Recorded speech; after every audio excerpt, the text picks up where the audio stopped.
Shoutout nga pala sa lahat ng nanonood sa video ito at magandang umaga po sa ating lahat mga idol.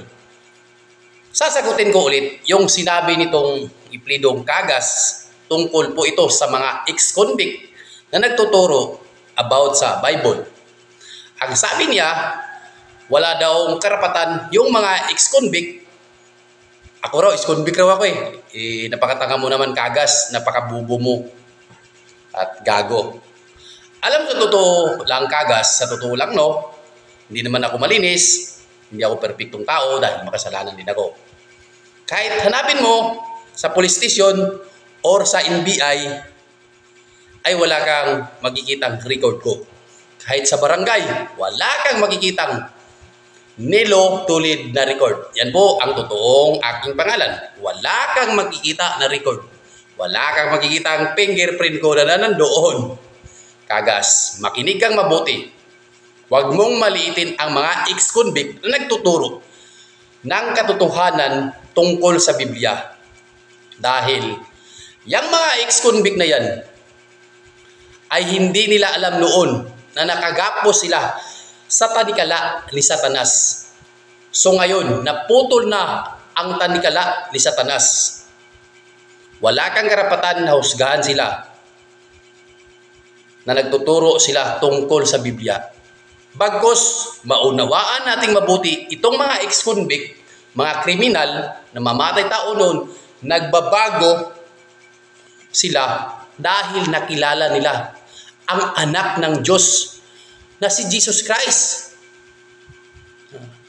Kaya nga pinadala si Jesus Christ dito sa sanlibutan para iligtas tayong mga masasama na tao. Huwag mong sabihin Cagas na isa kang mabuting tao, makasalanan ka rin dahil walang tao dito sa lupa na walang kasalanan.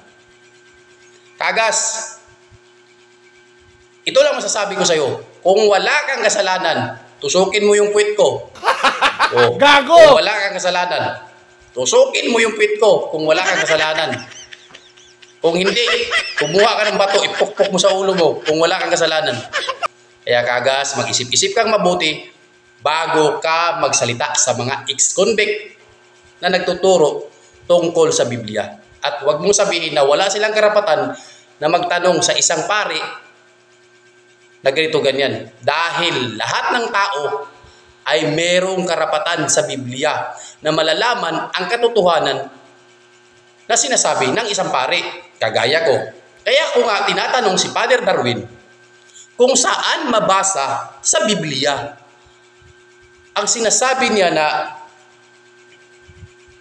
ang mga kaluluwa o kalag sa purgatorio ay nagdadasal sa ating mga buhay. Saan mabasa yon? Sa New Testament o sa Old Testament? Anong verse yun? Yun po ang tinatanong ko at hinihintay ko na kasagutan para malaman ko ang katotohanan. At saan din makikita sa Bible ang nakakuros tayo na ganon. At saan din makikita sa Biblia ang nagrosary na paulit-ulit. Dahil nakasulat po yan sa Biblia, huwag dasal na paulit-ulit. So ngayon, saan po din sa Biblia makikita ang hihipuin natin ang rebulto at hahalikan natin at ipoprosesyon natin? Saan makikita sa Biblia? Dahil lahat tayo, ang batayan, bilang isang mga Kristiyano, ay ang Biblia. Di ba? Kaya Cagas, huwag kang gago, tanga, at bubo. Baka sabihin mo, yung tatlong sinasabi ko na gago, tanga, at bubo, mura yan. Baka gusto mong basahin ko pa sa Biblia para malaman mo. Mayroon ding kanta niyan. Yun po ang totoo Cagas. Kaya huwag tayo maghusga sa kapwa kagad. Sabi nga nila in English, don't judge the book under by its cover. Hindi ba? Cagas, isip-isip ba bago mag-comment dahil nakakahiya po yung ganyan. Ako Cagas ay isa po akong Roman Catholic. Sumasama po ako sa lolo ko, sa lula ko sa pagsimba. Pero Cagas, hindi ko po alam ang anong ibig sabihin ng Mateo or Pablo, bersikulo, at hindi ko po alam ang nakasulat sa Biblia. Basta lang ako naniniwala na may Panginoon. Kagas, marami po nasasulat sa Biblia. Kahit maniwala ka pa may Panginoon, sabi mo ganito ganyan, maliligtas ka, hindi. Maniniwala ka sa Panginoon at gumawa ka ng mabuti, sundin mo ang kanyang kautusan, ay maliligtas tayo. Pero ako kagas, hindi po ako sigurado na maligtas ako. At least, nagbabasa ako ng Biblia at nagtatanong ako at nagsasaliksik ako kung ano ba talaga ang totoo. Nakasulat ba talaga sa Biblia, sa Old Testament or sa New Testament? Bakit dalawa ang Biblia, kagas? Mayroong Old Testament at New Testament. Ang Old Testament at saka New Testament ay ito po para sa ating mga Kristiyano.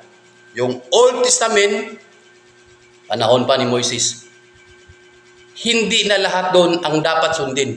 Mas matindi ngayon, kagas, itong New Testament.